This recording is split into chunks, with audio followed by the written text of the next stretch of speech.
to 12:15, right? Or like whenever we finish. Okay.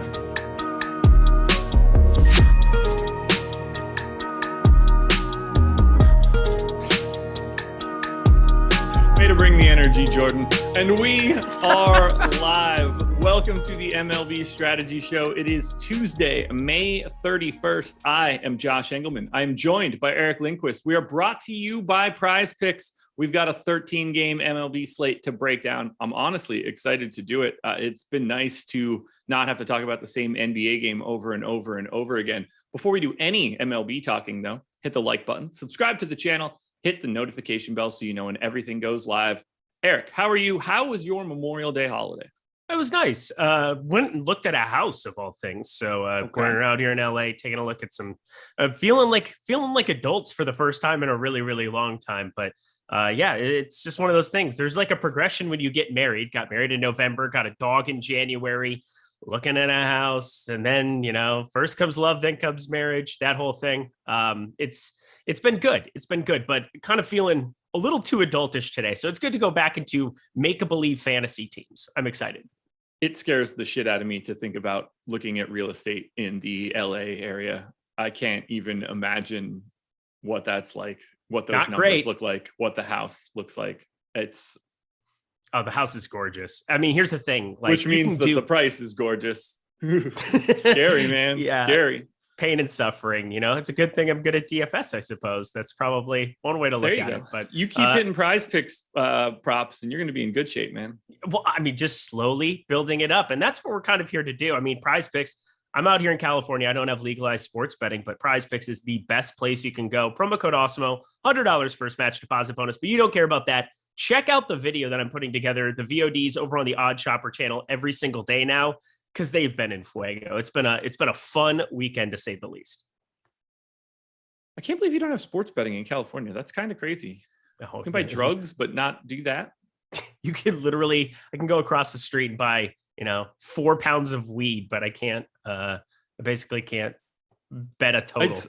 Is that something that's close? I've never, I just assumed California definitely had it. So dude, nope. Does that ever get talked about? Wow, that's crazy. Yeah, and once it does, just imagine things could be fun here at Awesemo.com. I mean, that's so much money for the state of California, too. Yeah, we're bankrupt. We're always broke. Yeah, the prop, we're gonna have it. It's not like right now we have the mayor election. We have like all the stuff, city council stuff that we're voting on right now. But Jordan Klein, I'm glad you're keeping the people apprised of California as well. I mean, I'm sure Nevada's not stoked about it. No, especially because anytime Jordan Klein knows, if you drive to Vegas, the Friday drive to Vegas is the most painful experience of your life. It takes 7-8 hours because everybody is going. If it's NFL Sunday, especially before I was working here, because now I sit in this chair on NFL Sundays, but before I was driving to Vegas every other weekend or, maybe once or twice a month for NFL Sundays, like 3-4 years ago, those were awesome times. And but the traffic is so abysmal. It's almost not worth it. I've done the reverse drive. I drove from Vegas to LA, which was very nice. Yeah, it's gorgeous. I think it's one of the easier drives, straight shot. If you go any day that isn't Friday and any day that isn't Sunday night coming back from Vegas, it's a beautiful drive. You go by Death Valley, you go by, you have like terrain that looks like California Adventure, basically. We loved it. We had a great time. I'd like to do it again. But we don't need to talk about my travels from Las Vegas to California 7 years ago or whenever the hell that happened. We've got 13 baseball games to talk about. I'm ready to dive in if you are. Let's do it. First game up, Yankees and Angels, 4.8 run implied total for the Yanks, 4.2 for the Angels, 55% chance to win for New York. Jordan Montgomery and Noah Syndergaard going in this one. Not a ton of ownership coming into either one of these guys. Montgomery got to 12% on DK at 8K, single digits on FanDuel. No one touching Syndergaard, even at the $7,500 mark. How do you feel about either one of those guys? Are you cool with that ownership on Montgomery? Do you want to go to Syndergaard? I mean, this is just not the typical Yankees lineup that you're looking at. Of course, you've got Aaron Judge, you've got some decent enough batters, but with Josh Donaldson on the IL, the you've been bad list, probably more than likely, Stanton on the IL, it's not nearly as good in the back half. And so I mean, this is just a disturbing take right off the bat, but I think Noah Syndergaard going a little bit under-owned in this current spot. We just saw him induce 14 ground balls in his last outing against Texas. He's got just north of a 3 ERA. I mean, that doesn't really matter, just the peripheral stats, but back-to-back outings against Texas, had one of his worst outings of the year, followed by one of his best outings of the year.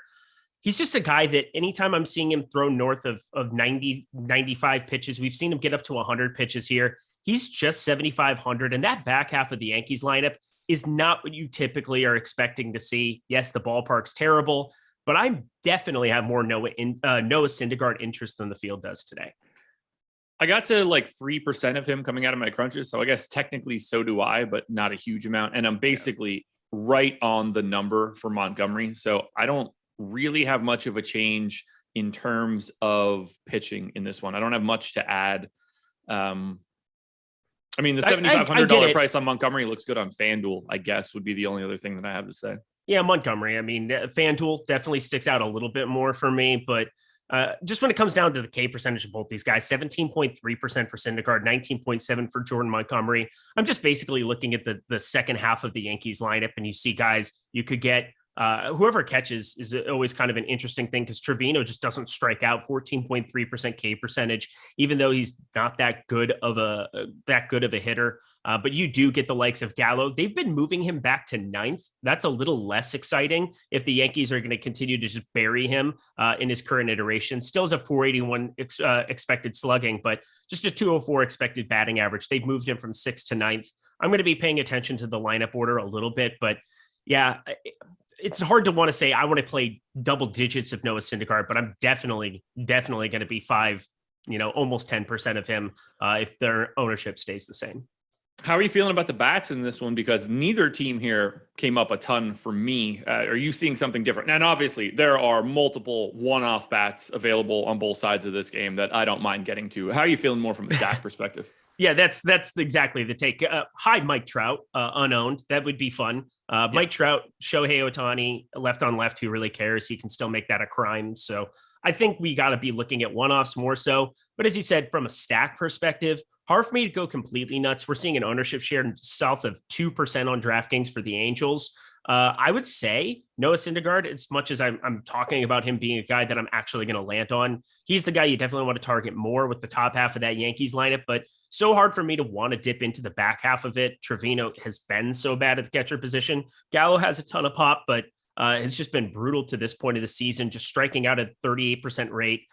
Has been less enthusiastic. Plus he garners a little bit of attention because it's still Joey Gallo. So I'm probably looking, same as you, more of a one-off situation for both teams.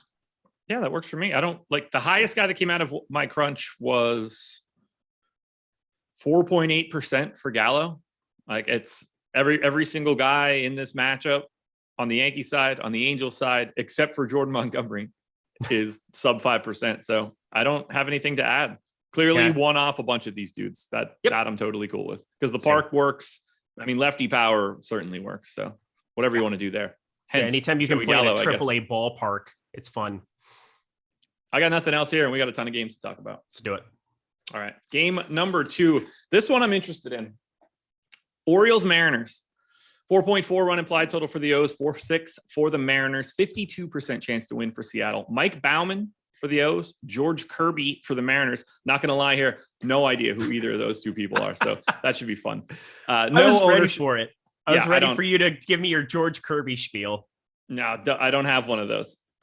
Baumann not showing up in anything. Kirby 6,600 on FanDuel, 6,600 on DraftKings, 7K on FanDuel, pulling about 11% ownership. I didn't get a ton. I did get 7%. Are you going to Baumann? Are you going to Kirby? Yeah, I'm going to get to a little bit of both of them. I mean, George Kirby, the pedigree is there. First rounder from 2019. The fastball, high 90s fastball, generally prevents himself. I mean, it's just been a very limited sample size here so far for him. But I do, just looking at some of his AAA numbers, have some double A, excuse me. Some of his double A numbers, I just think the K rate has to be going north of 10, 11%. It seems like that's kind of where it's been, per 9, Ks per 9 in that spot. I just feel like he's a guy that I want to take shots on. Baltimore just from both sides of the plate. They've been efficient. We saw them play pretty well yesterday, but one game sample sizes. Let's not go crazy here. George Kirby definitely needs to be in play against this Baltimore offense, the top to bottom. There's some pop, but going back to Camden, this ballpark, Josh, for your reference, a lot different than in years past now. They moved the fences back and left, and it is not great. You had Aaron Judge. I always go back to that one specific moon ball that he hit, absolute barrel, would have been a home run in 29 to 30 parks, except for Camden. That's the kind of place that you're looking at here now. So a little bit more pitcher friendly than days of old. Have we gotten any early park factors for Baltimore yet? Have you seen anything? You can go to Savant, but it's definitely playing more cavernous. In the first month of the season, Baltimore had one home run at home. That'll do it. Yeah, obviously was a gigantic home run park. I mean, just last year, 112 park factor for righties, 110 for lefties from a home run perspective.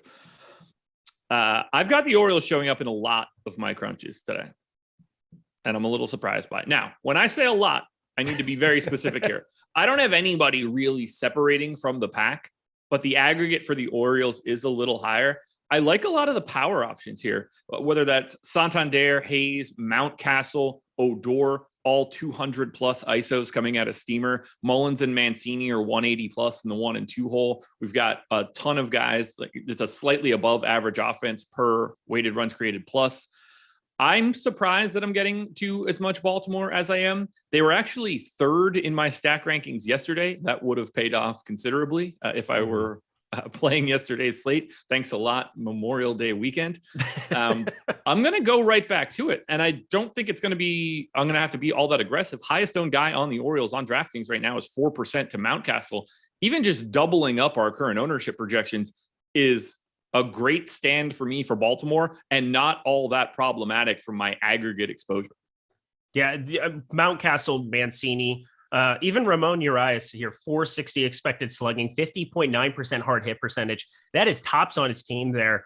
Even in the absence, I mean, it seems like Austin Hayes batting leadoff here in some of these spots too has been better. They're going to have Cedric Mullins up there today against a righty, but George Kirby, 521 expected slugging that he's giving up at the same time that the K percentage, north of 23% right now in the early going of his Major League Baseball career is decent enough. The walk rate is exceptional for him. It's still a team that has enough power. And I think specifically that top half of the order, Rutschman eventually is going to start hitting better. He's the top prospect in baseball, a switch hitting catcher there. I'm going to just continue to involve him in my stacks there too. That was kind of the one dead piece of a lot of Baltimore yesterday. But they showed the kind of upside that they can have. And so I'm with you. I think Baltimore is going to be a team I probably stack up a little bit too. All righty. I like it.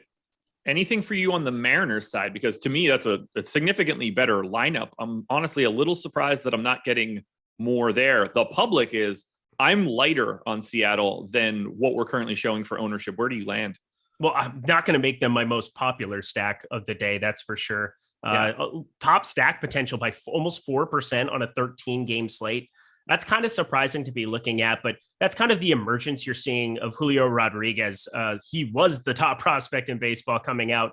He's definitely the guy who's jumped to the front of the line ahead of Bobby Witt, ahead of Spencer Torkelson, some of the other prospects. The guy has an elite hit speed type combo, 48.3% hit percentage, nearly 30 sprint speed on Savant. I mean, we are looking at a guy that can do a little bit of everything. And now he's just starting to show the kind of confidence both that he's always had defensively, and now it's starting to show up at the plate. Him alone has kind of revamped this entire lineup. You have Adam Frazier that has definitely been a downgrade from seasons of yore. 255 average now for the year, never had power. So you're basically just having him involved in stacks and hoping he comes along for the ride. But Ty France has been really revelatory for this team this season. Former San Diego guy that continues to hit for a little bit of power. You're looking at Eugenio Suarez, a much better season this time around.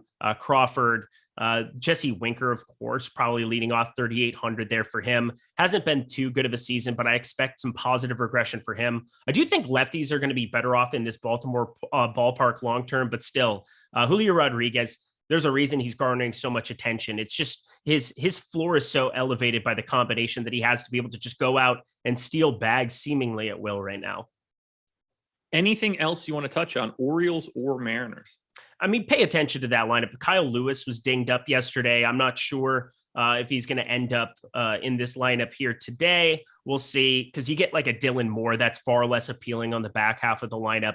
But JP Crawford, you're kind of paying up 4,500 to be a little bit contrarian there. I'm going to probably involve guys like him and Eugenio Suarez, both sub 10% if I'm going to stack this team up.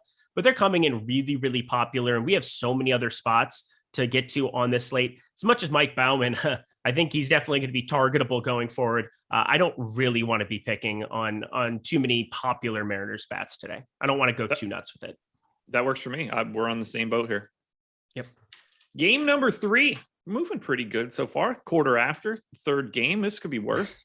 I've got no idea how to pace a baseball show right now. We're basketball. It's simple.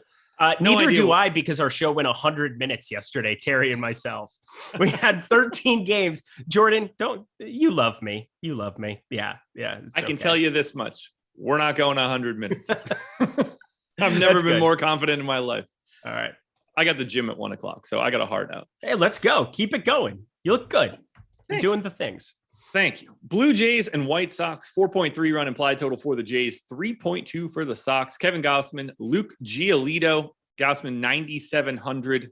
Giolito, 10,200. One of these guys quite owned. The other, not so much. Gausman at 40% ownership when I grabbed it. Giolito at just 5%. I got a little bit more Giolito. Clearly, like, the strikeout upside is good, but Blue Jays not exactly the best strikeout matchup in the league. On the opposite side, Gausman looks fantastic at 9,700. I don't really have a disagreement with that ownership at all. That is where I would want to be as well. Yeah, he needs to be owned. He's the best pitcher, my favorite pitcher on the board today. I generally have been getting away from a lot of the chalk-it pitcher of late, it feels like, but I'm absolutely going to be eating this like crazy. Look at this White Sox lineup, what you've got going into this game. You've got Tim Anderson on the shelf. You've got Lurie Garcia, who could end up being back here, but whatever. He doesn't really matter. Luis Robert out of the lineup. Eloy Jimenez on the IL. He's getting close to returning, but still not there.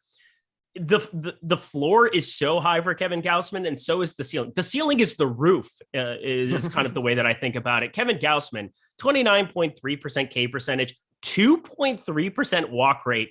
He has continued to do everything that he did last season as an elite pitcher in San Francisco. He's always had one of the best pitches in baseball. Now it's coming to fruition in Toronto. It's a weak White Sox lineup. You basically need to get by Abreu, who still continues to have good peripheral numbers, 54.9% hard hit percentage, 517 expected slugging. But Andrew Vaughn and Jake Berger are basically your next guys that you need to be actually concerned about.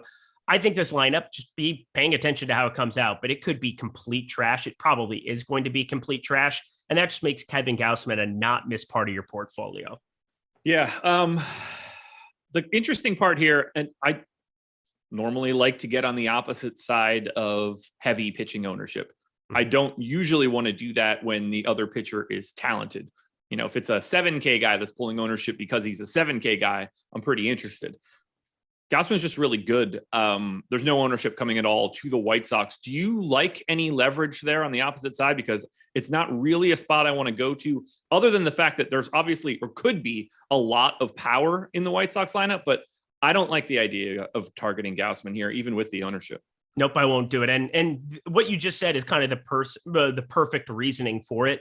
I like to target popular pitchers that are 5,500 on like a 6-game slate where it's a necessity that you almost have stacks on the other side because, well, he's just popular because he's cheap. And then everybody is screaming when a 55, 60% like Marco Gonzalez gets completely blown up or something.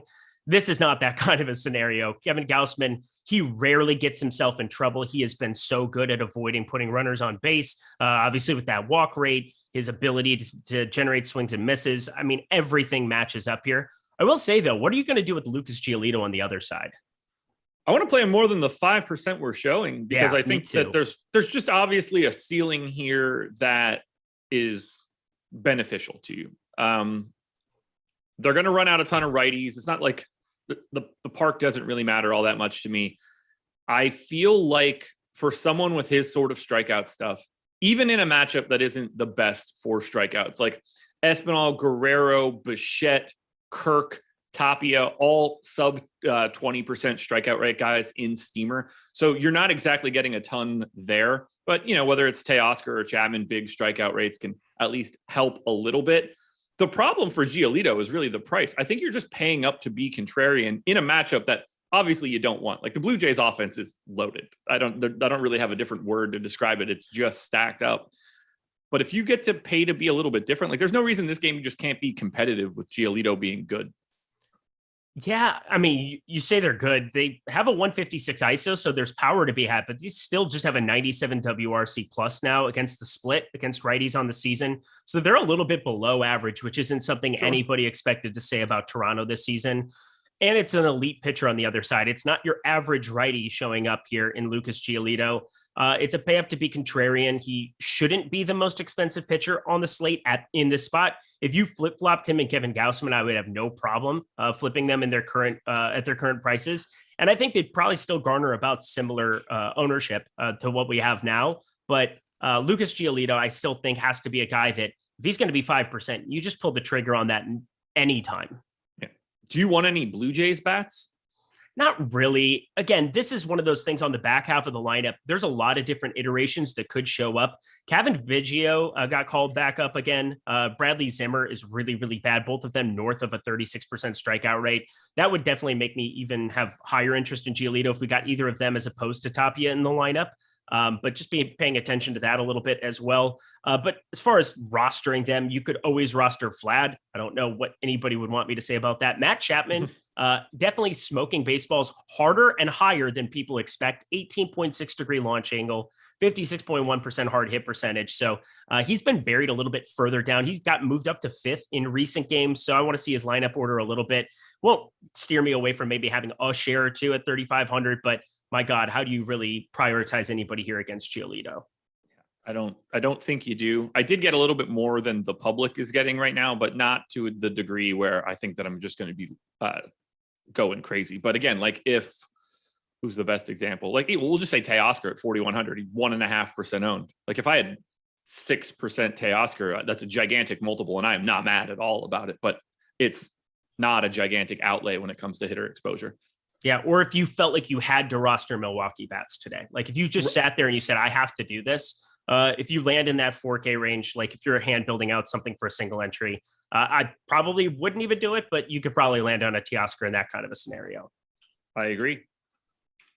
Well, I don't have anything else for this game. I do want to point out, could be Travis in chat said, oh shit, Josh does baseball. You love to see it. Thought he was just an NBA tout. I've been here so long that we've got more people here that don't know that I cover baseball or like a lot of other stuff. It's like, it's become that much basketball over the past year and a half, like basically COVID on, that people have no idea that I really cover baseball. Yeah. I mean, there was a time where it was only me, Jake, and Spags doing baseball shows for an entire season. Oh my, you must have enjoyed that. I mean, we didn't have a choice. Like, yeah. And I was producing those shows at the same time, writing articles. I used to write on the website. So the idea of putting fingers to keyboard for an article at this point, I couldn't even do it. Yeah, it's kind of strange because that was my inception into Awesemo, was writing articles. And then, hey, let's try Eric out on a show. My first show with you, we did an NBA show. It went well for you. So maybe that's why I got hired. But I'm looking at like anytime in YouTube chat. Yesterday, somebody came at me and was just like, you're on too many shows, Eric. I'm like, all right, well, let's get Josh on some MLB ones. That sounds good to me. I am here for it, apparently. But yes, that first show, 30 G's to the good on that one. No complaints whatsoever. That was a good time. Yeah. All right. 3 games up, 3 games down. We've got 10 more to go. But first, we'll touch on the schedule for the rest of the day. Coming up after this, 12:30 Eastern time, we've got PGA strategy show. You should watch that. It's going to be good. We can all boo Chris Kirk together. I know no one else cares, but that's what I had in one and done. And he had a very terrible Sunday. No. I mean, are you trying to make up ground? Is that the Chris Kirk route? Sort of, a little bit. I felt like he was going to be relatively low owned in comparison to guys that I had left and in comparison to the outright odds. And I was right. Like, the gap between his outright odds and where he was owned, like, I'm really happy with the play that I made. Probably didn't need to do it, but I also just would have been more irritated with a couple of the other guys that I was looking at. Play Patrick Reed this week. Play Patrick Reed this week. All right. Yeah, I'll look not into not it. everything I thought I would say this entire year, but Patrick Reed, this is the week to play him if you're trying to make up ground. I'll check it out. 4:15 Best Ball Mania Monday. Make sure you're checking that one out. It is the underdog best ball season. Make sure you're getting those drafts in. If you're on Twitter, you see them constantly if you follow anyone in this industry. 5 p.m. MLB Deeper Dive. That'll be me and the boss man, Alex Baker. So make sure you're tuned in there. 6 p.m. MLB Live Before Lock. I don't know who it is. Eric, is it you? It is you. You and Terry. See you on Live Before Lock. Kicking it. Free content, MLB player projections. We talk about projections all the time on this show. You should check them out because they are free. Plus, PGA ownership projections. If you want to know how owned Patrick Reed is this week, you can check it out. Those things are free today. Perfect segue. Game 4, Red Sox and Reds. Battle of the word red. Loser has to drop it for the rest of the year. 4.5 runs to the Red Sox, 4 to the Reds. Michael Wacha and Luis Castillo. Neither guy getting any ownership. Little surprising to me. I've got some interest in Castillo at 8,400. He's like a lower rent version of Giolito in this spot where I don't really like the matchup, but he is a guy that does strike people out from time to time. Do you get to either one of these guys? Yeah, I'm going to roster Luis Castillo. I'm just a sucker for it. He came back off the IL. He's only had 4 starts so far this season. Hasn't been that good. Just the surface stats, 4.36 ERA, 1.11 whip. The whip's all right, but looking at everything else here from Luis Castillo, he's got just a 21.4% K percentage. And last year we did see a steep decline in his K rate from what he had in 2019 and 2020 down to 23.9%. I think that is about more appropriate of what we're going to see for him long-term. So somebody who's around 24% or so up against a Red Sox lineup that has definitely started putting it together of late. But still has some strikeouts available with Trevor Story, Bobby Dalbec. Trevor Story, as he moves up in the lineup order, that's another K that, might come back around one more time for Luis Castillo. Franchi Cordero around 22.6%. You still get the guys against a righty, Alex Verdugo, Rafael Devers, who just don't strike out whatsoever. But there's enough here where it's a talented pitcher that's just starting to rev his engine this season. He's gotten to 94 pitches his last 2. I don't think there's any concern about his length now. He's been okay from a fantasy perspective in his 4 outings, but I do expect the K percentage to bounce up even a little bit more. And if he's going to be unowned, it's Luis Castillo. He's been a darling of the DFS industry for years, and there's a reason for it. That K percentage can spike out of nowhere. He has a 5 strikeout prop on Prize Picks today. We'll definitely hit on 1 or 2 of those as we move forward. I have it on the number 5.01. So I don't have any lean, but I do like the fact that he's already at 5. An outlier day gets him to 7, and that's going to work at 8,400. Mm-hmm. It's 8,400. I mean, it's the price is the main reason. And you get up a little bit higher. You have guys that are striking out 8-9% more guys, specifically my guy, Kevin Gausman, who's going to be a big part of lineups, regardless of what his ownership ends up being. But this is just a contrarian spot, 8,400. He's the 3rd most positively leveraged pitcher in the top pitchers tools. So the signs point to him here at Awesemo. And I think, just 7.5% top 2 pitcher percentage doesn't look that enticing. But again, he just gives you such a high ceiling for a 1% pitcher. He showed up in 11% of my crunches. I love that. I think that would be the direction I would want to go. Didn't really get to Wacha. Not really the biggest strikeout upside here. Never been a Wacha guy. I don't know what to say. He induces some soft contact for the most part, 34.3% hard hit this season. But I mean, how do you want to go out of your way to roster a guy with a 17% K percentage and a 10% walk rate? I don't know. I just don't. That's the way that I would do it. I just wouldn't do it. Alrighty. Bats here. Not a lot of ownership coming into the Red Sox. Only Devers is north of 1%. Well, I mean, technically Enrique Hernandez is at 1.1, but I don't think that's what we're looking for. Devers at 7. On the opposite side for the Reds, Senzel is at a little over 8. Votto gets a little bit of love. No one else is getting rostered here. Are you going here for bats, either side of this one? I might have a little bit of Boston. Cincinnati, you have Pham, Drury, Naquin. You have some guys that have been decent enough in terms of expected slugging, expected xWOBA in this spot. Like Cincinnati is just not a very good baseball team, but Michael Wacha is not a very good pitcher. In terms of game environment here, it's 60 degrees, I think, at first pitch. So it's definitely a bump up to the pitching in terms of what you would generally see for May 31st weather in Boston. I think the only guys that I really have a lot of interest in this game, I'll have some shares of Devers. If he's going to be completely, if he's going to be sub 10% on a 13-game slate, it's the same way that I feel about Jose Ramirez in these kind of spots where you just kind of play him, or Francisco Lindor at a shortstop position. Guys who can just dominate their position on a given night. They just make really nice one-offs. Rafael Devers, no doubt about it, can fit in if you can find the money to get up there at 5,900. But stacking them up doesn't really feel like something I want to go out of my way to do against an unowned Castillo. Yep, we're in the same boat. Any individual guy, there's a lot of them here that I'm happy to get. Stack-wise, I think the Red Sox are like my 10th highest ranked stack. They're just middle of the pack today. I got nothing else for this game. Yep, sounds good. We got a pitching change for Baltimore. It's now Brian Baker who's going to be starting for them. Thanks for the heads up on that. Arcathelza, 448 expected slugging. He's got a 24.7% K percentage. We'll see what happens to Seattle ownership, considering they're just astronomically the highest top stack number on the board today. We'll see if that changes. Might have some sneaky Brian Baker interest if he's going to be completely unowned. Brian Baker pitched 3 days ago, faced 7 batters. Pitched on the 24th, faced 4, and the 22nd faced 8th. He's not going longer than 2 innings. So then we're not going to do that. I just assumed it was a guy that was maybe stretched out. I hadn't heard of him. 2016. Just make sure that I'm not looking at that like a moron. Yeah, 5. Yeah, May 20th. You're right. Yeah, 27. Yeah, I just assumed it was a guy that was maybe lengthened out as I was pulling up his peripheral numbers. I was like, oh, one-time dealer. No, we can't do it. Tigers and Twins, 4.3 run implied total for the Tigers, 4.7 for the Twins. Joey Wentz is who I've got for the Tigers. Cole Sands for the Twins.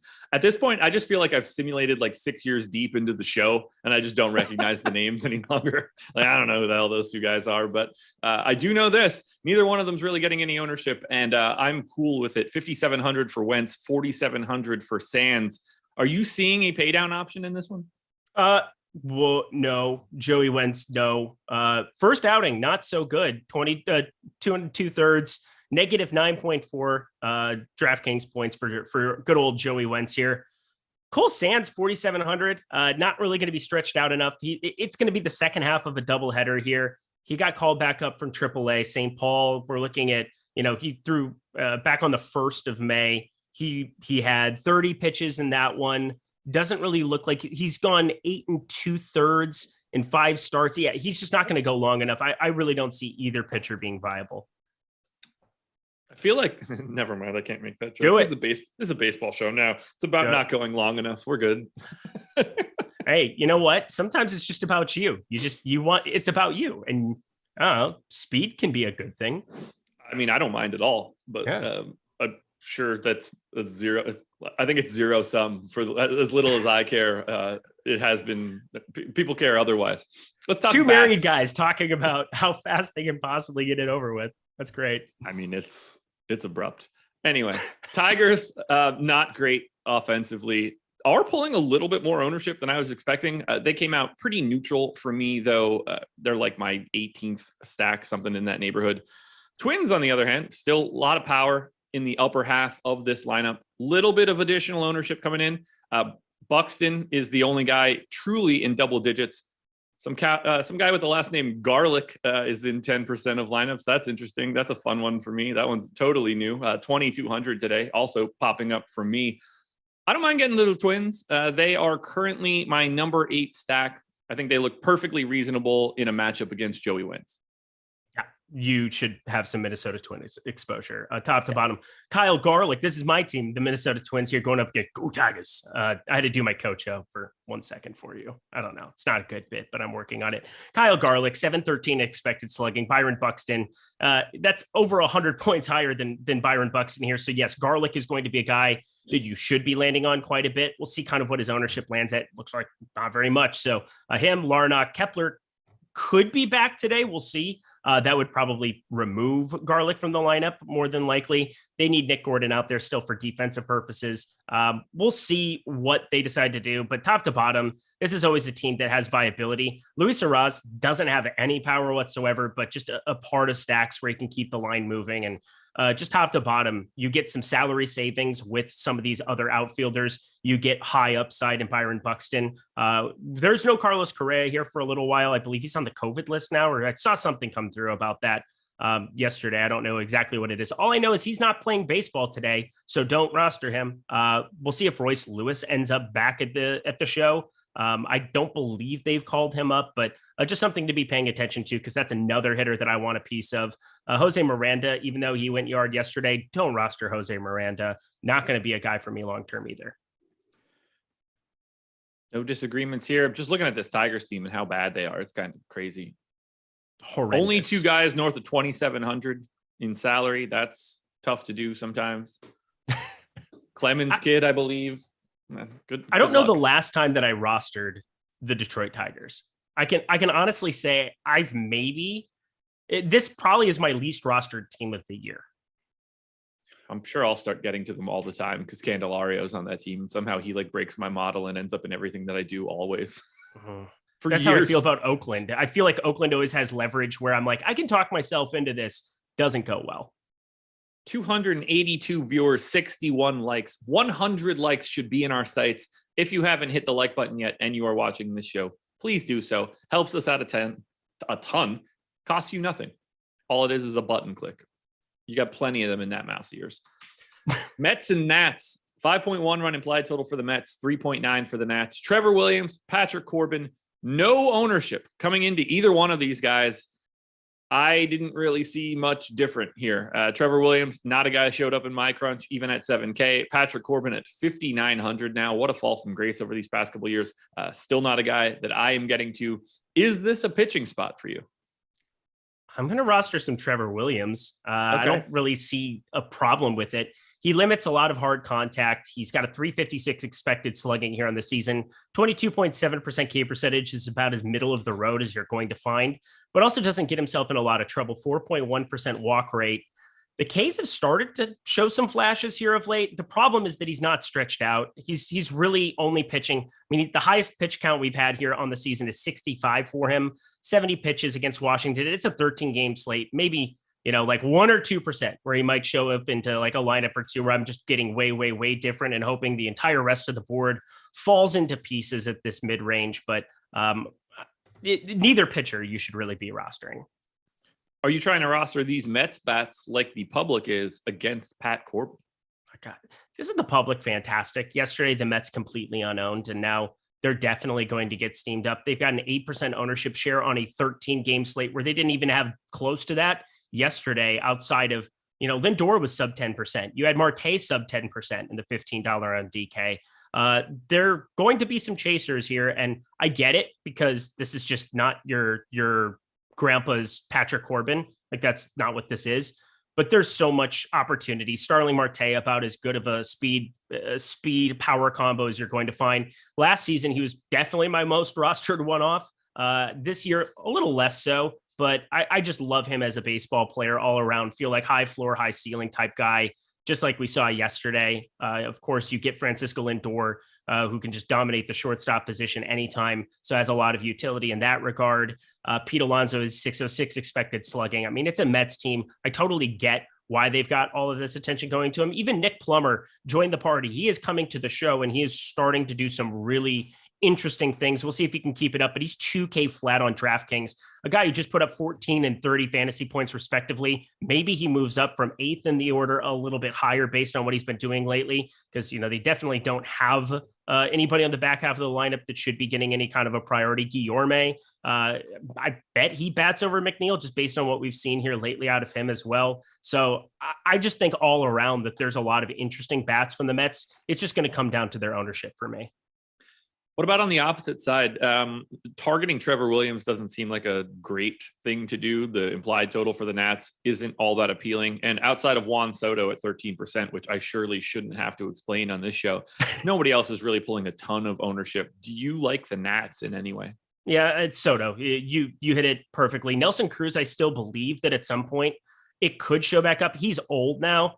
He's still got a 498 expected slugging, 46.6% hard hit percentage, but those are definite decreases from what he's had in years past. The barrel rate is at his all-time low in the StatCast era at 11.3%. He's striking out less, 19.3%, but you got to hit the ball harder, especially for him, for a guy that generally has been north of 50% in the hard hit department. It's it's not a lefty on the mound. So Nelson Cruz, a little less of a priority, or not even a priority, less of an option for me, but I'll still have a tiny bit because he's my boy. So I had no idea that D. Gordon changed his name. This is you just learning names of baseball players. That's the show. And I'm okay. I'm here for it. Obviously, did it for a really nice reason. Mom died. That jersey is preposterous looking. Strange Gordon. I feel really bad for the people that have to get that set up. I mean, we're talking like it's below the bottom of the number. I've never seen that before in my life. That's nuts. All of a sudden, you're just going to have a paragraph on the back of a jersey. Yeah. I feel like they'd be better like stacking them, like one name, another name, then the number, instead of doing the loop-de-loop. I mean, who's reading? You can't even see half the letters. Yep. I don't know. I don't get it. On to the Jack Cardinals Handy, and Padres. Deep thoughts. Exactly. That's all I've got. 4.4 run implied total for the Cardinals, 4.1 for the Padres. 900-year-old Adam Wainwright going for the Cards. Blake Snell on the hill for the Pods. No real ownership coming in here. Snell's like in and around 5% on both sides. No one's going to Wainwright.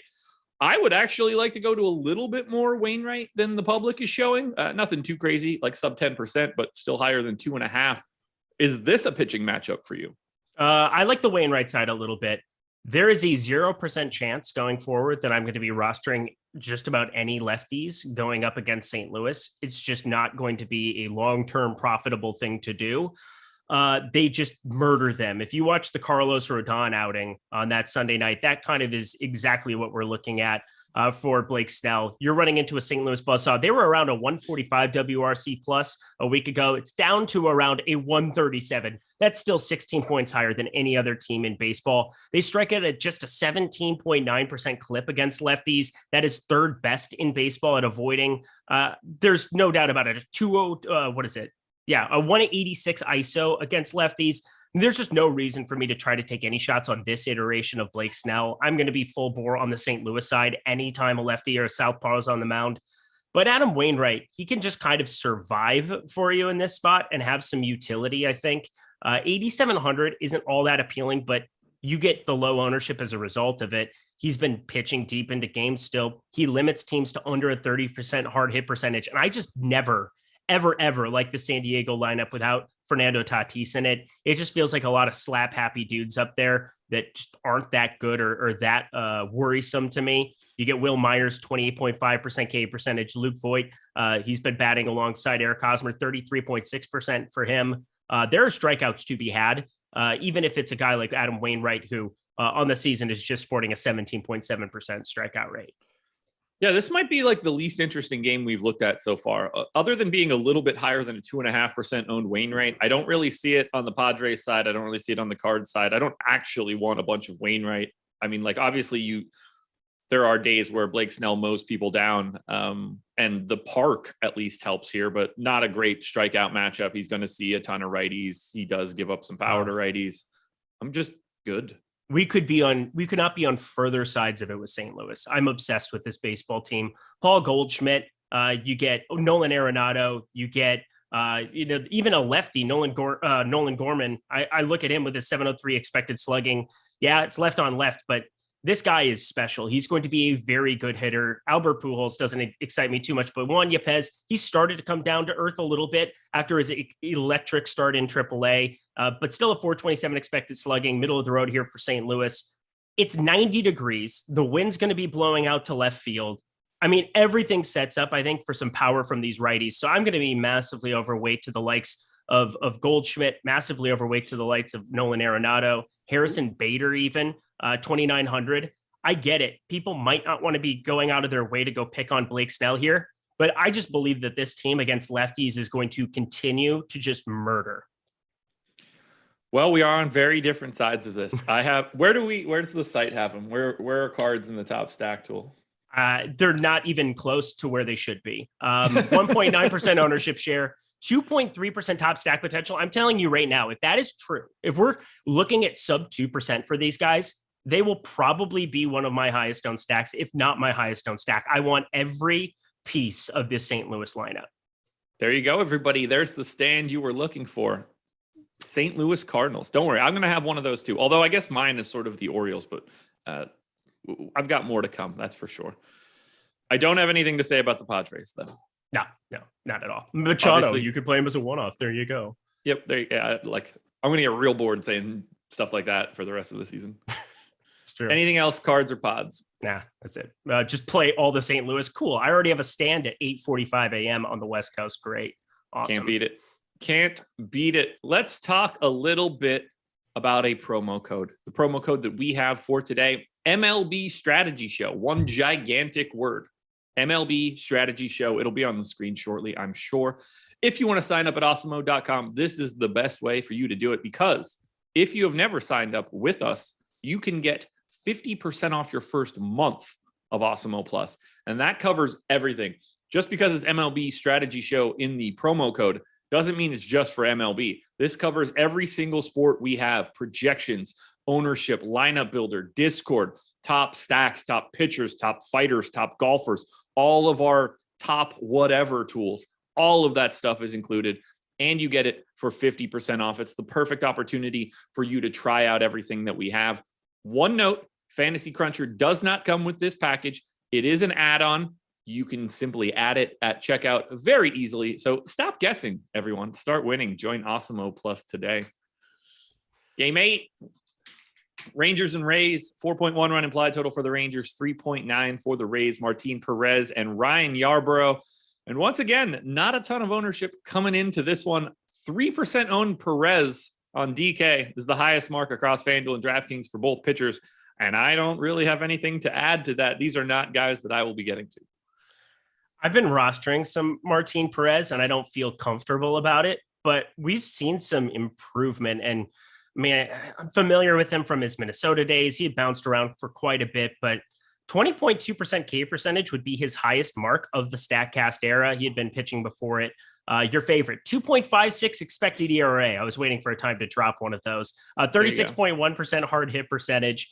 He seems to just kind of be a good real life pitcher at the moment, which isn't something I was expecting to say. Of course, it's analytically forward Tampa Bay. They can stack up with a lot of these righties. Rosarena ends up, being up in the 3-hole there. Margot probably going to make the lineup. And Wander Franco could end up not in there. He got removed from the middle of the game yesterday. So pay attention.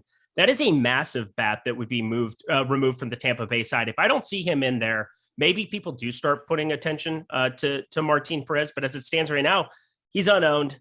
He just falls in that bucket of guys that I think I want to have shares of with positive leverage. He's a way overpriced pitcher at 8,900, but I think just from his real life perspective, from what we've seen, he's a decent enough contrarian option for me.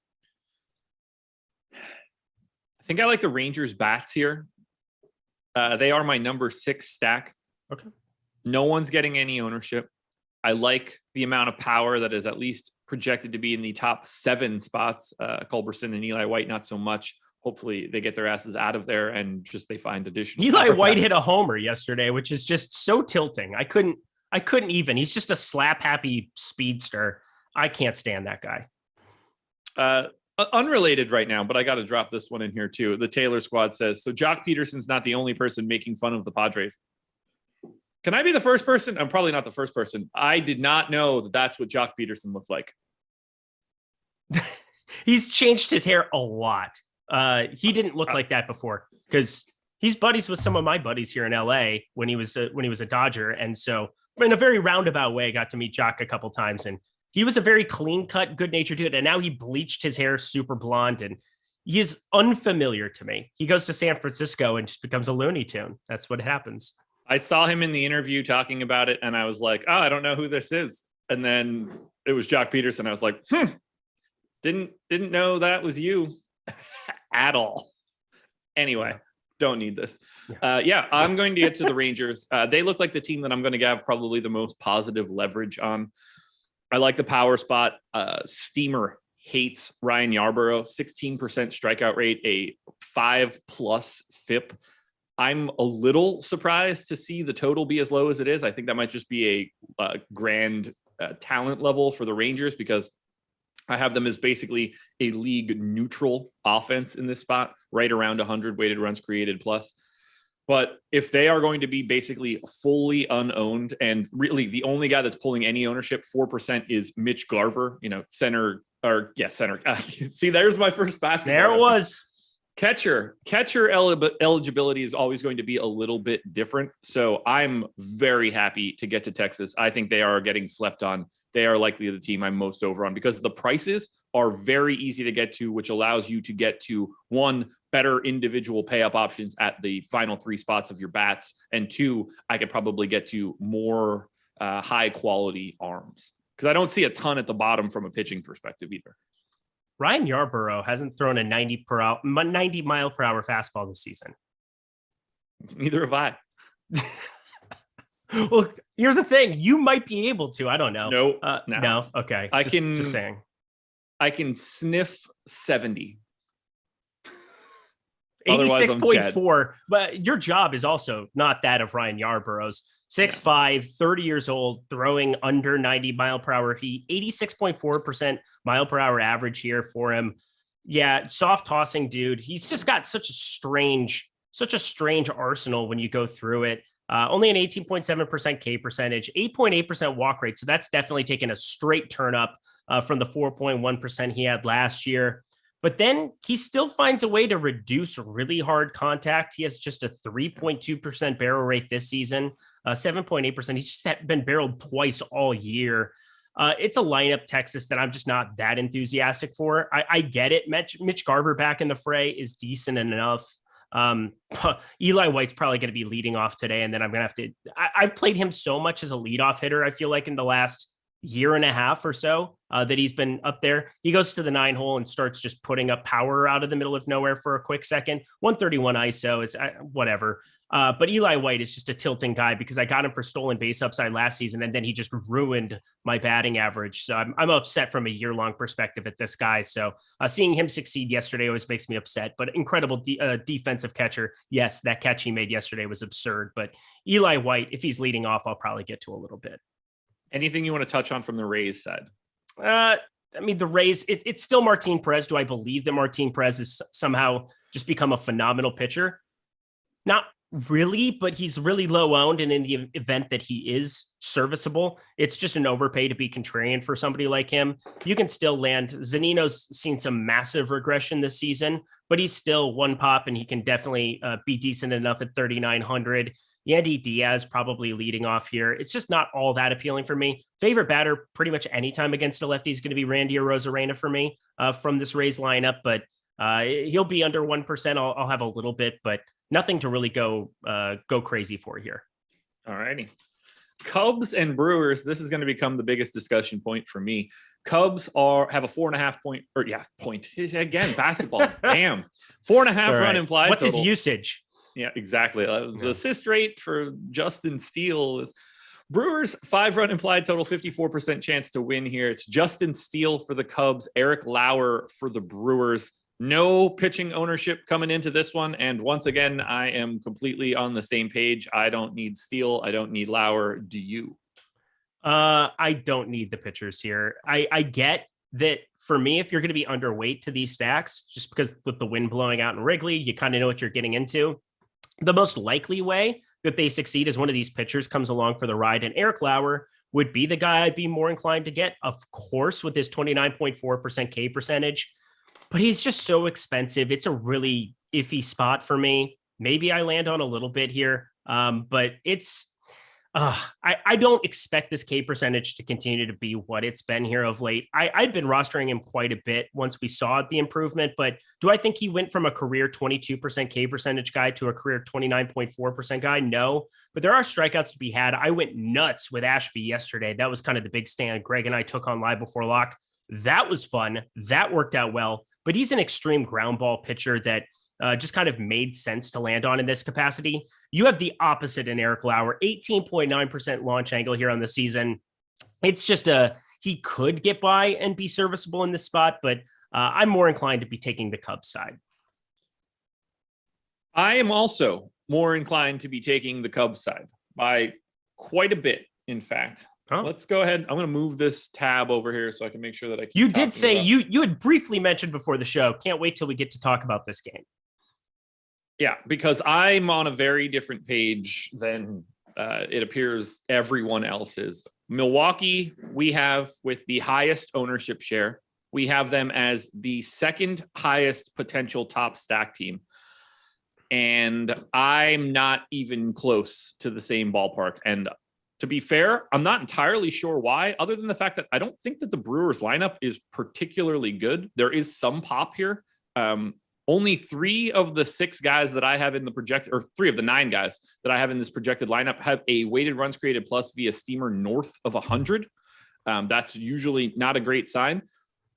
It obviously, from a pricing perspective, it seems pretty easy to get here. Either agree with me or tell me what I'm missing. Why are the Brewers popular? What don't I see? Because to me, and I said the same thing yesterday on the deeper dive, this is a team that I would basically not get to. So I guess the best way to explain it is look at what happened yesterday. You saw the Wrigley effect kind of in its full capacity. You get Tyrone Taylor, you get some really cheap bats with some pop on the Milwaukee side. For whatever reason, they just continue to be way, way underpriced. 3,300 Andrew McCutchen, Tyrone Taylor, 3,100, garnering 16.7 on DK. I mean, the guy carries a north of a 200 ISO and on the season, a 519 expected slugging percentage. These guys are just priced very, very poorly. So it's not so much that we just expect them to go out and put up 10 runs and that's why they're popular, but a lot of the runs that are going to be scored in this kind of a game environment are just fly balls that leave the ballpark. And that's what happens in Wrigley all the time in these win situations. 10 to 15 mile an hour winds, pretty much sustained. You're looking at wind blowing out 10 miles an hour. 10 to 15, 80 degrees there. Those are the kind of things that people see, and then they see cheap bats, and then they saw that they went nuts yesterday. That's why they're popular. I'm with you where yesterday, the biggest approach I took yesterday was just being shorter on that entire game and playing a ton of Ashby and hoping the Cubs didn't completely burn me. But I think I'm going to be doing the same thing here today. This is there are 26 teams to be rostering on this slate. And if you want to fall in line with 20% of the field, 15% of the field on some of these batters, depending on how you put that stack together, be my guest. I will say Rowdy Tellez, 7.5% for him. Yelich, left on left as well, sub 5%. Those might be the guys that I'm all right getting to a little bit more than the field, but Tyrone Taylor is going to be really popular. I expect that ownership to be higher than that 16.7% mark. It is a team that I'm just hoping fails like you are. Yeah, that's where I want to be. I figured the total was going to be higher than what we're seeing, and that was what was driving this. But at 9.5, I'm not super concerned with missing out. Maybe that goes to 10. Maybe that gets even higher as we get closer to lock. But this is going to be one of the teams that I just want to be on the opposite side of. Baseball, very different than basketball, where you can justify chalk. I feel the opposite way here. They are the second best top value odds, and I think they're becoming a bit of a optimizer darling because of that. I would prefer to just simply have more of the Cubs on the opposite side. Yeah, it's a FOMO fade for some people, or a FOMO play, if you will, with the Brewers, where people are just afraid of, they're popular, and if they don't go off, everybody got unlucky that day or something like that. There's a weird rationale people have when it comes to baseball. You just have to be willing to get away from the massive chalk, and the easiest way for me to do that is look at the extreme fly ball pitcher on the other side in Eric Lauer, who, I think I've rostered him more than most of the field, but with wind blowing out in Wrigley, an 18.9 degree launch angle is going to get you in some trouble from time to time. And, even not from a stack perspective, I think there's some really intriguing one-offs. Wilson Contreras, 610 expected slugging. I mean, every batter in this lineup sub 10%. Patrick Wisdom, 491 expected slugging. Christopher Morel, we don't know what he's going to be here long-term, but I like what we're seeing so far. Ian Happ, Nico Herner, even at the hot corner. Like, there's a lot of batters that I'm willing to get overweight to individually. So even if I'm not full stacking them, I find it hard to believe that this won't be a team that I go to for value whereas the rest of the field's going to be rostering Tyrone Taylor and the likes of those guys on the Brewers side. I completely agree. I mean, this is a positive park factor for right-handed power. We're going to see 9 right-handed bats against Lauer. Lauer over the past year and a half, 182 x ISO to righties. Spoiler alert, not great. I'm just very interested in the Cubs at relatively low ownership in comparison to where I have them. So sign me up for the Cubs. Sign me up for the fade of the Milwaukee Brewers. Well, good. I mean, we're on the same boat there. I was worried after St. Louis, where I'm just on the drastically other side of you, that we weren't going to find common ground again. But here we are, common ground. Got it. Let's see where we're at on this one. Rockies and Marlins, 5.5 run implied total for the Rocks, 5 for the Marlins. German Marquez going for the Rockies. It is nice to be able to read that in the correct way and not say German Marquez like I would if I had really been away from baseball for a while. Edward Cabrera on the opposite side. Marquez getting a little bit of love. He's like 6% owned on DK. I actually like him a little bit more than that, just 6,300. I'm happy to get there, although this Marlins lineup is so much better than it used to be. What do you want to do with pitching here? Are you trying to get any arms in cores? No, I mean, this Cabrera fellow, I don't know how far he's going to go, but he's got a 5.81 ERA last year, 1.63 whip over 26 and 7 starts. I don't really see him being viable today at 5,400. You have some massive weather. This is the one game that we're going to have to keep a lookout for.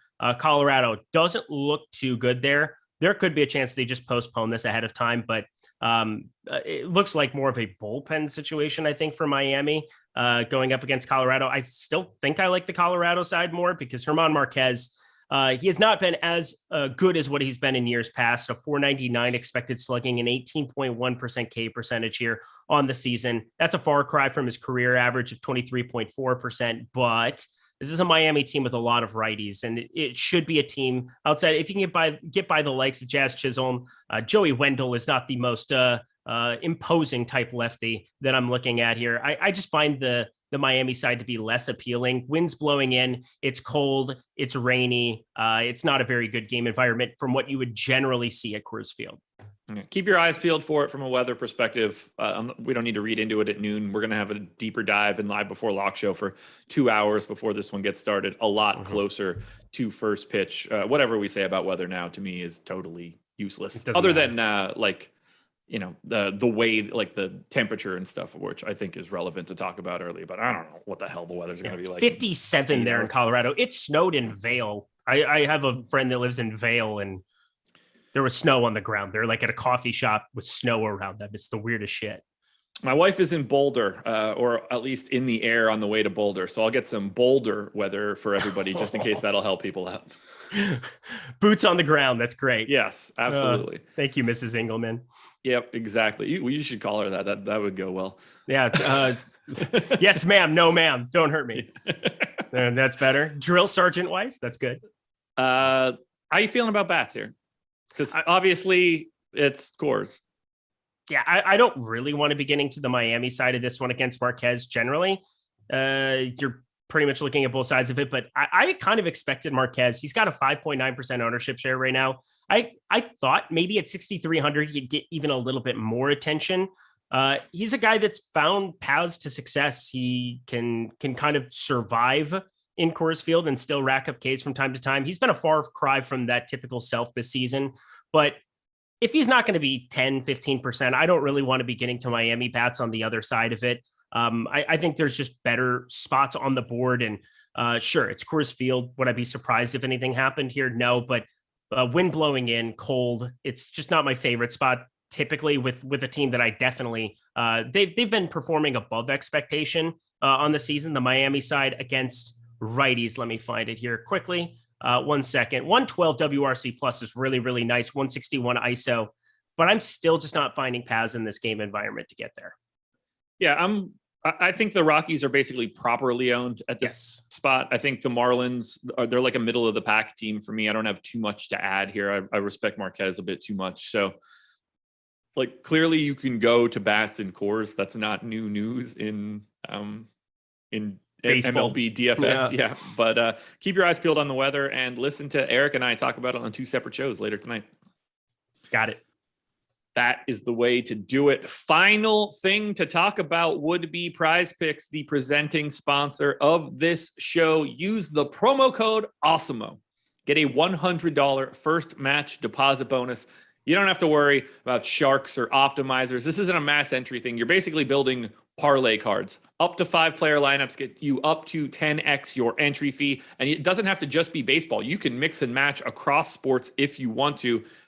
Go check Eric's Twitter handle for his results last night, which by all accounts seemed to be quite good. I'm sure you have no complaints. No, it's been really, really fun. Again, Prize Picks, what's really fun about playing over there, you don't have to worry about the minus 110, minus 150. Plus, you can cross-reference sports books.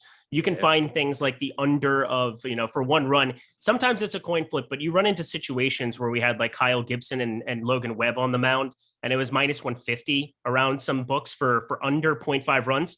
That doesn't matter. It's either you win or you lose in this kind of a context. So you can get in on some of these favorites. You can find expected win percentages, the strikeout rates, the strikeout props have been just spot on at Odd Shopper. So I cross-reference using Odd Shopper, cross-reference using some of my own data, be able to put it all together. I'm making a video for you guys every single day throughout the rest of this baseball season, helping you with Prize Picks specifically. So many different fun formats. They'll have the home run props up too. I'm kind of curious to get your help on some of those because we were going through some of the math on how to do. They give you 3 hitters in the home run department, and it's not listed right now. It usually comes out later in the day, but you have to decide whether or not you want to go over or under. And I've been shorting a lot of them. And yesterday was the first time I took an over on Mookie Betts with the combination of Trey Turner, Will Smith, and him. And I thought over of 0.5 made some sense, but there's got to be some math involved to it. So I'll hit you up afterwards to kind of talk through it. Sounds good. So it's like essentially like 3 random players grouped together to go over a half. It would be generally the 3 players that are the most likely on the team to hit a home run. They all go together and you have to pick over or under 0.5. And I've been shorting them for the most part. And we were talking through some of the math yesterday, and I thought yesterday was the first time I thought taking the over of Betts Betts specifically, I was able to couple that with over of 1.5 total bases. So I was basically able to double dip on a home run call where he was plus 240 at some books yesterday to hit a home run. I feel like I would like overs there just almost automatically, but it's not something that I've literally ever looked at. So it'll be something I'll dig into. We'll check it out. Have you seen any Prize Picks props today that stand out to you just off the top of your head? Yeah, so I had a couple. I'm going to be doing my video later. So I had some notes on 5 or 6 different ones that I wanted to comb through. This is kind of a fascinating one to lead off, and I'll get your take on it. But they have pitches thrown listed. Okay. I like the over. We've been talking about him. Kevin Gausman is steamed up to 6 for his strikeout prop. It's 5.5 at a lot of books with juice on the over there. But pitches thrown is at 95.5 for Kevin Gausman. And I can't even believe this is something that's listed, but he's been built up over the course of this season. He hadn't thrown over 90 pitches in his first 4 starts, but in his last 5, he's exceeded this number 4 of 5 starts. I talked about how weak this White Sox lineup is. I think he has a potential. He's a phenomenal FanDuel play in the type of spot where you get a quality start. I think he's going to pitch deep and long into this game. He's now hit over 104 pitches in 2 of his last 4 as well. Just one blemish, the 85 pitches there in that spot. Didn't have his best stuff, wasn't inducing a whole lot of swings and misses, but I absolutely love the over of 95.5 pitches for him here. Not something that I've ever looked at in terms of pitches thrown props. On the surface, when I look at it, I just immediately want to snap take an under. But I see that for like a lot of these guys. I'm saying this with no research done whatsoever. But when I look at it, I was just like, oh, I mean, like it's so easy to not get to 95.5. I mean, if you've exceeded it 4 or 5 after being built up. If all these guys are in the night, like Giolito's at 94.5, Castillo's at 92.5. Like in my mind, I'm just lower on all of these guys. So something that I need to look at then. Yeah, it's intriguing. Take a look at it. Again, this is the first time I've even looked at something like that. But they're putting out such fun props. And I guess for me, I like kind of solving some of the puzzles to see if there is or isn't an edge with some of them. Sometimes you end up landing on the summation that, similar to like first running runs allowed, it's almost always close to a coin flip in that kind of a capacity. It's really hard to find a lean against some of those unless you have 2 elite pitchers on the mound, in which case just smash unders. But I'm trying to piece together what I want to do with these home run props going forward, and especially some of these pitches thrown props going forward. I think a pitcher like Gausman gets built up. He ends up in a good spot here. He's got a 36.5 fantasy point projection. I was trying to find a way to kind of isolate a Kevin Gausman prop because of how much I liked him. And somehow this is the one that I started looking up. So thanks for your opinion on it. I'll keep looking at it.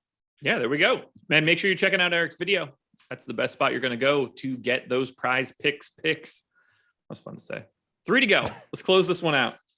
A's and Astros, 3.3 run implied total for the A's, 3.7 for the Stros. Frankie Montas and Christian Javier going in this one. Now we can finally talk about pitching ownership. 21% going to Montas, 32% going to Christian Javier. My question to you is this: who do you see as the better option? Oh, I mean, the better option straight up is Christian Javier because of the matchup alone, the ballpark upgrade, the opportunity with a 33.1% K percentage to mow down guys.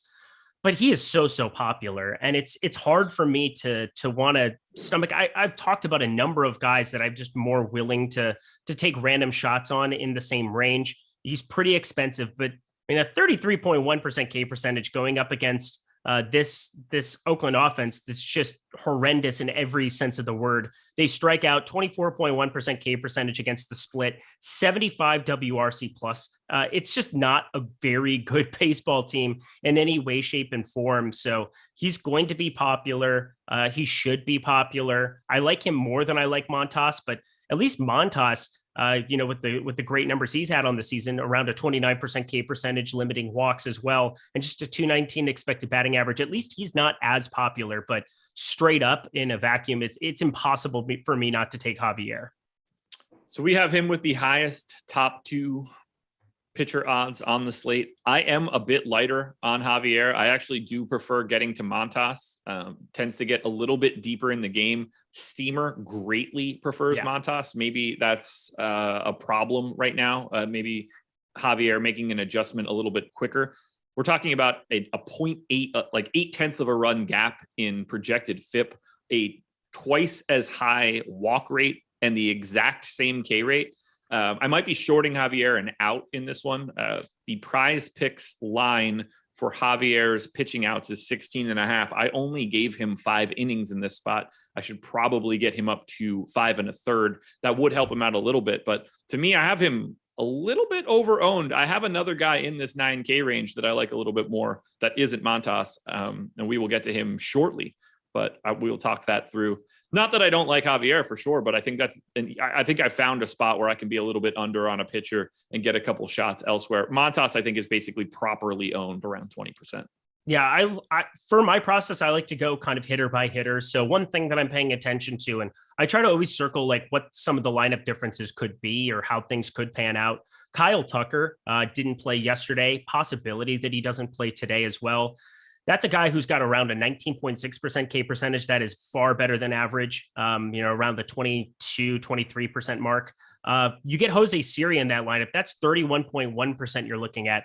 You also have a catcher. Both of these catchers are guys that are not necessarily all that good. Martin Maldonado, the preferred catcher for Houston all the time, but they are facing a righty. Jason Castro can be that lefty from time to time. He's got a 43.4% K percentage as opposed to Maldonado's 32.3%. So there's iterations of this Houston lineup that can be better for strikeouts for Montas. Those are the kind of things that I'll value to maybe give him a little bit of a bump up. Said I like Javier just straight up in terms of the way that they're going to project out for me. Montas definitely, though, long-term, I think the better pitcher. It's a tough spot against Houston because top of that order just doesn't really miss the ball that much, but feel pretty confident that if Montas is going to be lower owned, I'm probably in the same boat as you where I want to get to more. All righty. And then from a bats perspective, this doesn't really feel like the spot to me. It's in Oakland. It's obviously an incredible pitcher's park. Clearly, the Astros lineup is more than warranted to get bats, but it's not like I really want to target against Montas. Are you going to any hitting here? I'll have some Yordan Alvarez again. Always Okay. Yordan Alvarez, 5,200 double dong yesterday. One difference, you get an afternoon in Oakland where it was about 75 degrees or so. It's saying 69 here at first pitch with the wind slightly blowing out.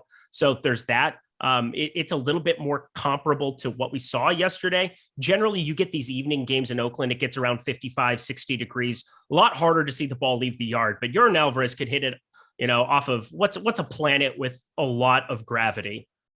No idea. I don't know. I don't fucking know. I just set myself up for failure. I don't know why my brain went there, but either way, Yordan Alvarez could hit it, 1,000 feet on the moon. I know it's got less gravity, but he's definitely a guy viable against any righty from now until the end of time.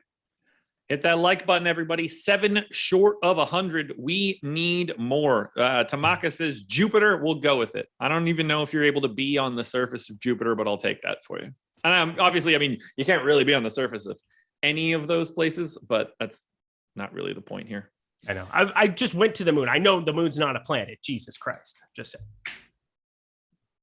saying. Jordan Klein, why do you find that funny? It's not that funny. We don't need Jordan around these parts any longer. Dude. Diamondbacks and Braves. 4-run implied total for the D-backs, 5 for the Braves.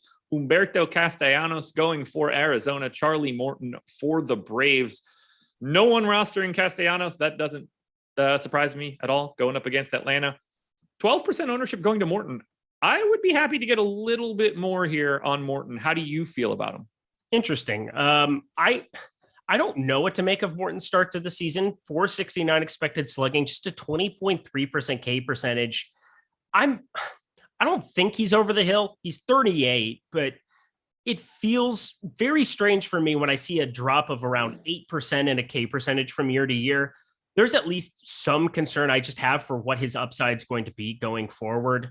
I really don't know. I could be wrong about it, in which case, if you knew that he was going to start seeing some positive regression in the swing and miss department and be around a 24-25% K percentage guy, yeah, I would want more against Arizona, but I'm just trying to look at him as the same pitcher as before, and I can't do it. So Charlie Morton, he's fine at his current ownership. I think he's about appropriately owned. I really don't have any kind of a take other than you could be right and he could be exceptional. He could be bad, in which case, 15% of my lineups devoted to him. That's not really going to make or break my night.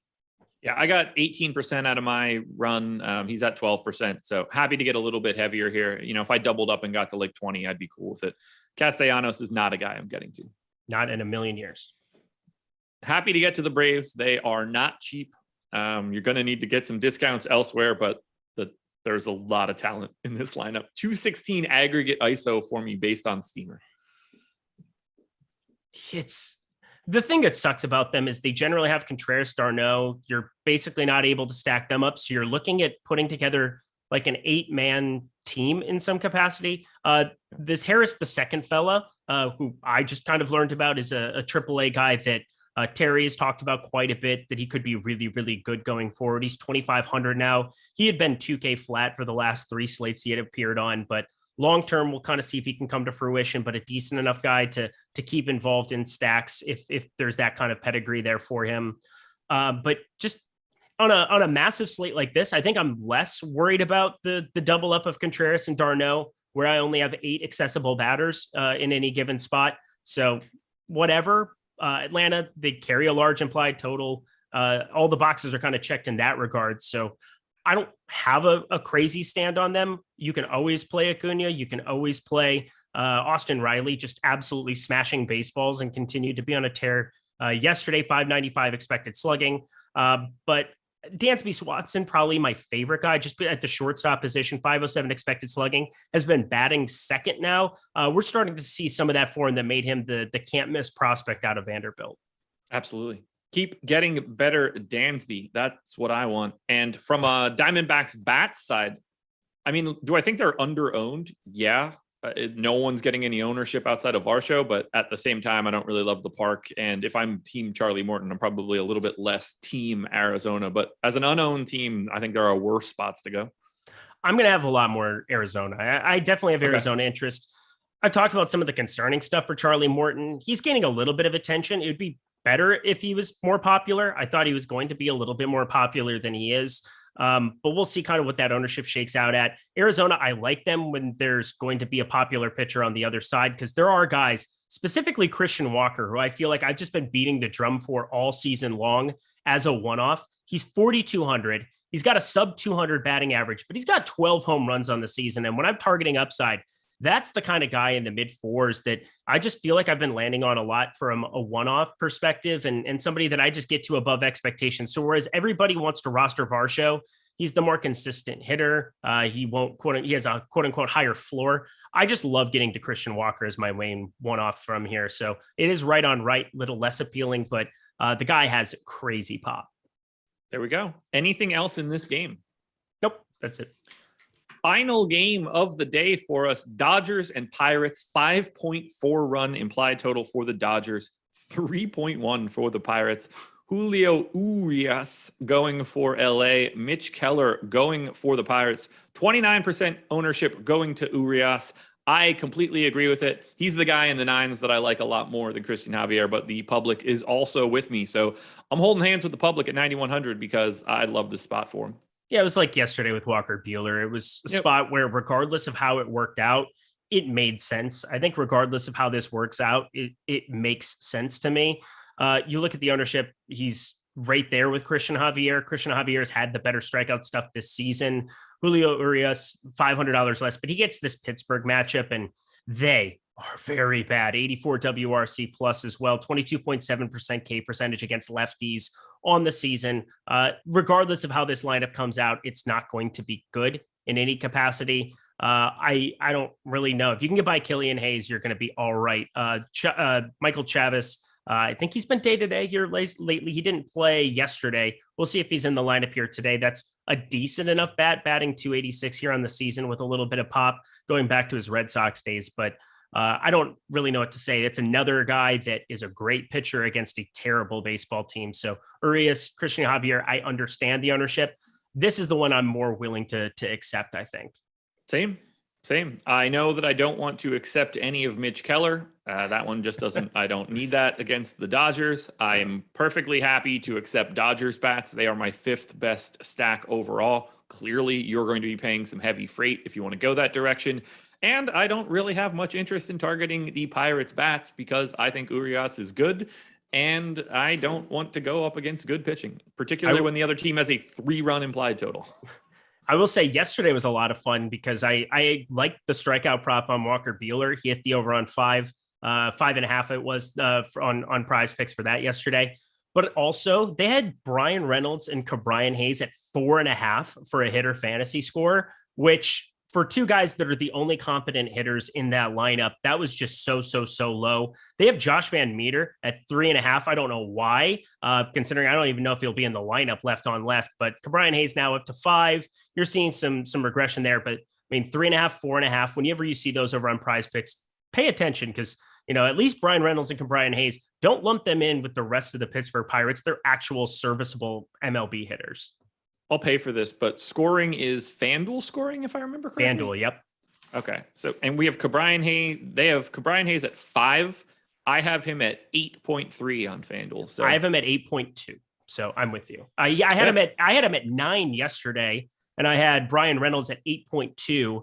And so yesterday I saw 4.5, and that was my main feature was Brian Reynolds and Cabrian Hayes, the over of 4.5 at the same time that I talked about the over of 5.5 strikeouts for Walker Buehler. So I somehow even negatively correlated to some degree, felt very, very confident about all 3 of those.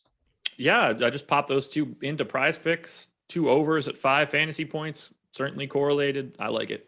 Yep. I like it a lot. We're going to do it again today. Doesn't take much. Anything else you want to touch on for this slate? No, I think go St. Louis for me. That's kind of what we learned on this show. There you go. We went 80 something minutes, so still a bit short of that 100 mark. Yeah. You will be back for MLB Live Before Lock tonight at 6. I will be back with the boss man, Alex Baker, tonight for MLB Deeper Dive at 5 p.m. Thank you to Prize Picks for sponsoring this video. Make sure you're checking out Eric's Prize Picks video because that would be helpful as well. Hit the like button on your way out the door because you never got to 100. We'll talk to you later. Good luck. PGA Strategy coming up.